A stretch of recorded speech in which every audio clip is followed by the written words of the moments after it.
Well, Bruno, it's great to see you. Thanks very much for your time. Only 7 games in, but I suppose in some ways it felt like a bit of a roller coaster season already, with ups and downs. And after that win over Sunderland, would you say at this moment in time that there is a bit of a renewed sense of optimism around Carrington at the moment? No, obviously we didn't start the season in the way we wanted. We wanted to have more points. Everyone is aware of that. We couldn't get the wins that we should, and we wanted to have more points in the league. But that's in the past, and now we can look at the past and think that it's going to change something for the next game. We just have to go to the next game and try to win as we do in every game. Well, saying that, you are 2 points better off than you were at this stage last season. Does it feel like this is a side that is making progress?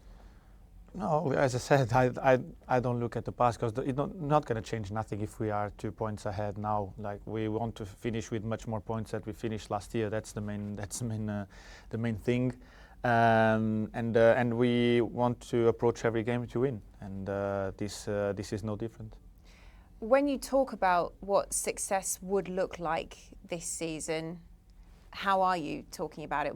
What is the ambition? What are you aiming for exactly?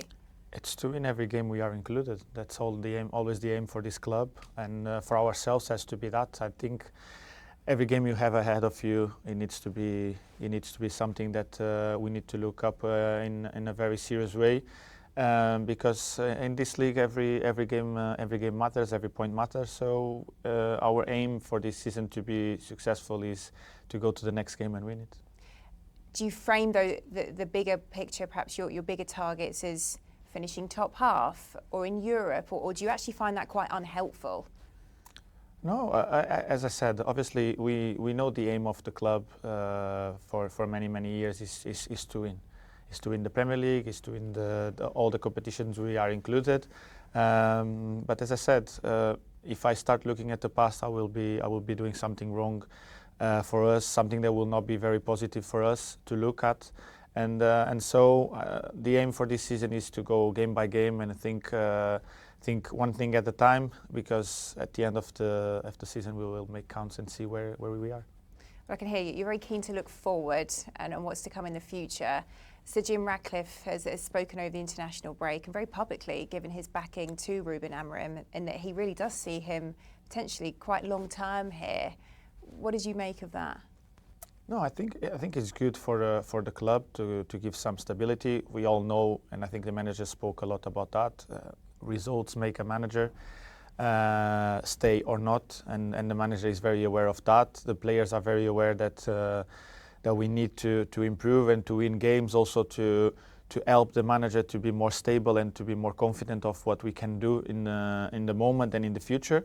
But I think the club needs stability. That's the main thing, I think, from Sir Jim, that he wants to pass through everyone, and we always spoke about giving them time. So I think sometimes you need to look at the bigger picture, and obviously from the club side they need to do that. And as a player and as a group of players, we believe that the manager can help this club to get back where it belongs. Does it feel like a vote of confidence in the project and what you're doing here with the manager as a team? Yeah, of course. I don't know what's the aim of Sir Jim to say that and to give that interview. I think is to pass some confidence to the club, to the team, to the staff, also to make it look that we are in a good path, not in the path we want still, but we are in a good path, and we just want to improve that. And if Sir Jim sees that as the same way as we players see that the manager is the right one for the job, he makes it better. Then we have two group of people looking in the same way. What do you think it might do for the external noise around Ruben Amorim and the ever-ending pressure it seems like he's under, that he's only ever one game away from this crisis every time? Yeah, but any manager that will come here will be one game away of a crisis anyway, because at this club is always like that. If you win a game, it looks like you're going to win the league. If you lose a game, it looks like you're going to get a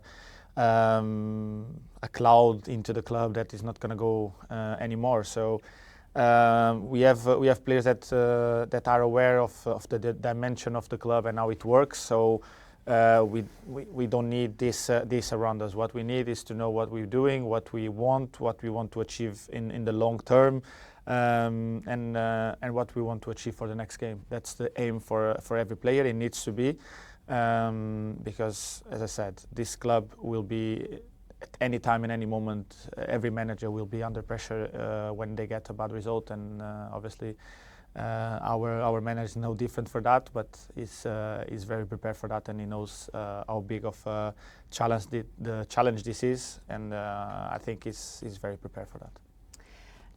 The system, do you think we talk about it too much? If you don't win games, you will talk about anything. So you talk about the players, you talk about the system, you try to find problems. Is that fair though, or unfair really, that you are so heavily judged just by what the result is?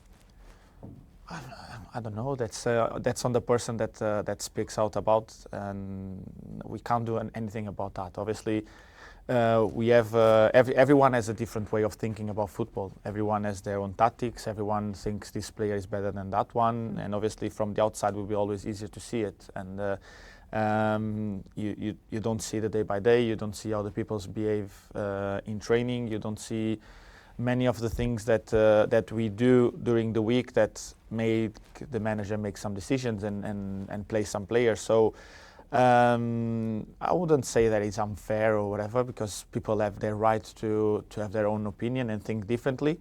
At least there are many other teams that play in the same system and win. So I don't think it is the system or it is the players. It's just the moment and the other teams that adapt well. We played against Sunderland with a back three, and they had to make a sub in the first half to adapt to us because they couldn't find a way of pressing us. So it always depends who you approach and you face, and the way they face the way we play. And if you do the right things in the right way, sometimes you're going to cause troubles to teams.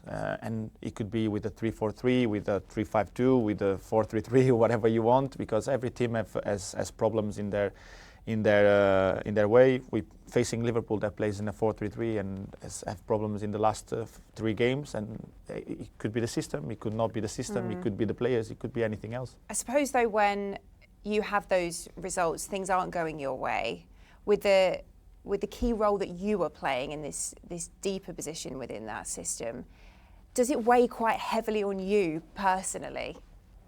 No, it's playing for this club is it's massive, but at the same time it's a big privilege. So it doesn't change by the position. It will be always the same. And I said this when I was in my time in Portugal. Now that I had to talk also.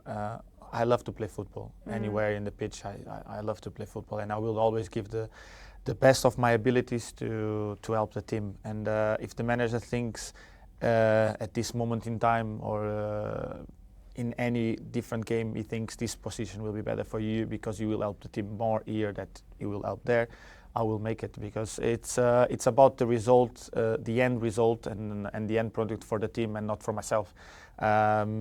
What I need to look at is that if the team is playing well and doing the right things in the way we want, and I'm helping there in the way the manager wants me to do, why I should change my position.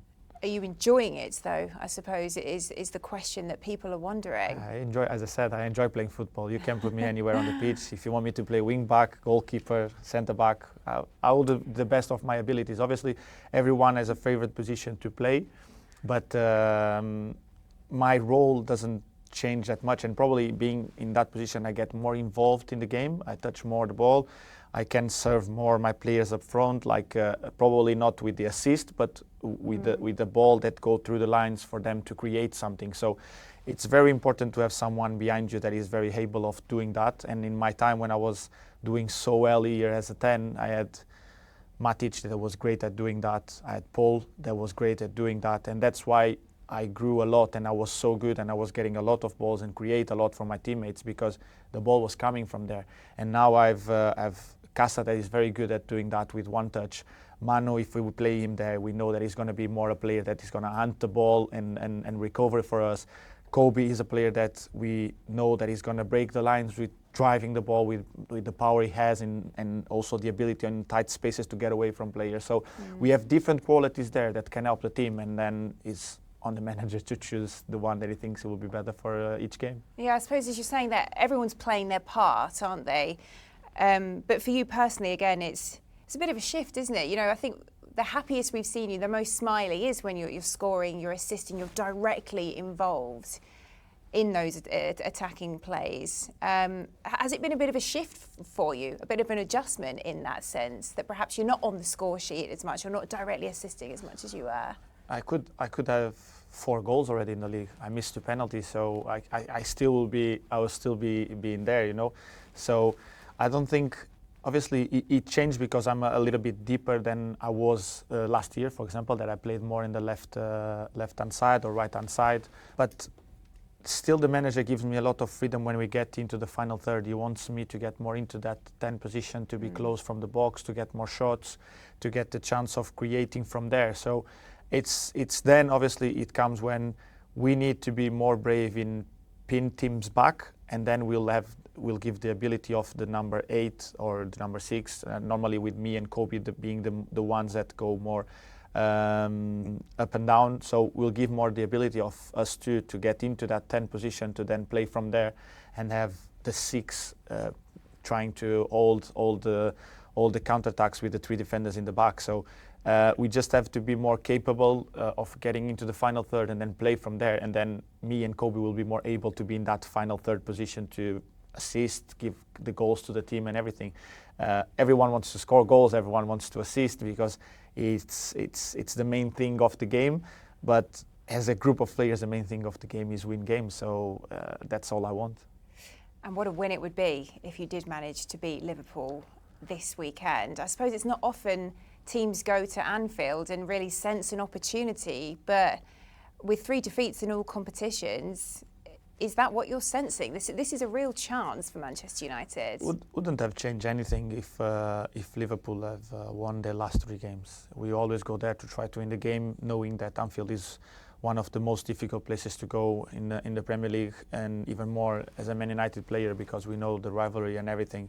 But wouldn't have changed anything for us if Liverpool have won 3 games. Obviously, knowing that they are not in a great moment, but teams need to get out of that moment too, and so they will be very eager to get the result as much as we will be. So you won't change the dynamic of the game, won't change the way we will approach the game and the way Liverpool will approach the game. I don't think it will change nothing.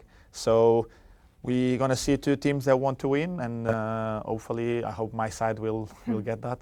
Are you quite surprised at the week or so that they had before the international break? I mean, I think from our perspective, with the way they started, no one could have guessed that this would happen. But win at the weekend, you're just 2 points behind Liverpool. Yeah, but as I said, it doesn't change nothing. It's still early in the season, and you know teams will lose points, will drop points in some moments. Obviously, the Premier League is very tough, and every opponent that you have in front of you, it's very difficult to approach. Crystal Palace is having a great beginning of the season, so not easy to go to Palace and play there. We know the qualities they have as a group of players, and then they had a big game against Chelsea that was also not in a great moment and need to get a response from that. And the game was very tight, but obviously Chelsea got away with a big goal from Caicedo, and then the goal at the end of the game. So I think it's unfair to say that Liverpool now is in a bad moment, because they still 1 point away from Arsenal, or 2 points away. They're still there in the top of the league. So we just have to approach this game looking at ourselves and thinking that we need points to get closer where we want to be, and to be more higher on the table. And at the same time, because we want to approach every game to win it, and this is no difference between playing Liverpool or anyone else in the league. And it will be the first time in a footballing capacity that you've been back to Anfield since the passing of Diogo Jota. Of course, you went there around the time of what was such a tragic time. Just how emotional will this be for you? No, obviously it's difficult and sad to not have your national teammate there, playing against him, played many times against him, not only with the Liverpool shirt but also with the Wolves shirt.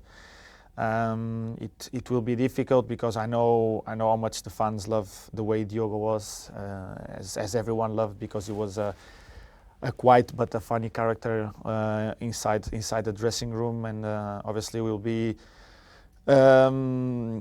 a difficult moment, but I want to remember the good things and the good moments he had there, and obviously it's not with us in presence, but he will be there in some way.